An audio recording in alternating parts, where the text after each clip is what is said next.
Hi everyone, it's time to start Chapter 5 of Anne of Green Gables. Marilla Makes Her Decision. Dear, dear, you're the last people I expected to see today, said Mrs. Spencer, greeting Marilla and a sad-looking Anne at the gate. How are you, Anne? As well as can be expected, thank you, replied Anne. Marilla explained why they had come. Mrs. Spencer was shocked and very embarrassed at the mistake. Luckily, we won't have to send her back to the orphanage, said Mrs. Spencer brightly. Mrs. Blewett was here just a few hours ago, saying that she wished she had a little girl to help her with the kitchen. Anne would be just right for her. What a stroke of luck! Marilla didn't see anything lucky about it. Mrs. Blewett was known all over town as the stingiest woman on Prince Edward Island, and as a slave driver to all the girls who had worked for her in the past. Marilla could not imagine handing little Anne over to such a woman. Well, look! Exclaimed Mrs. Spencer. Here comes Mrs. Blewett now. Sure enough, Mrs. Blewett was coming up the walk to the Spencer house. Anne looked at the sharp-faced woman and felt as if she were going to cry. As Mrs. Spencer explained everything to Mrs. Blewett, Mrs. Blewett's eyes darted over to Anne from head to foot. You don't look as if there's much to you, she said, but I suppose you'll do. You'll have to earn your keep, though. She looked at Marilla. I'll take her off your hands, Miss Cuthbert. If you like, I can take her home right now. Marilla looked at the miserable expression on Anne's pale face. She began to have the uncomfortable feeling that if she ignored that look, it might haunt her until her dying day.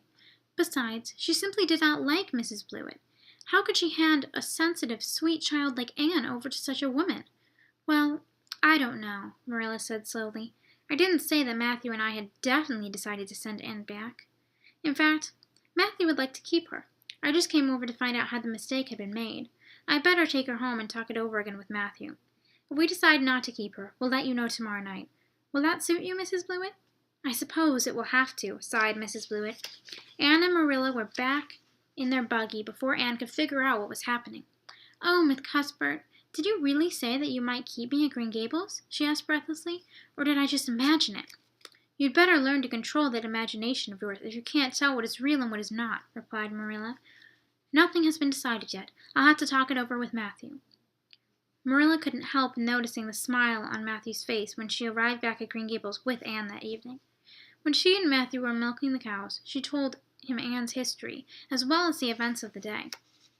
I wouldn't give a dog I liked to that Blewett woman, said Matthew. I feel the same way, Marilla said.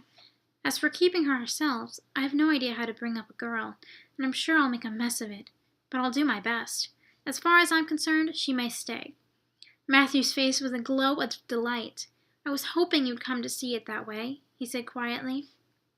But remember, Matthew, it's me who's raising her. Don't you go interfering. There, Marilla. You can have your own way, Matthew said.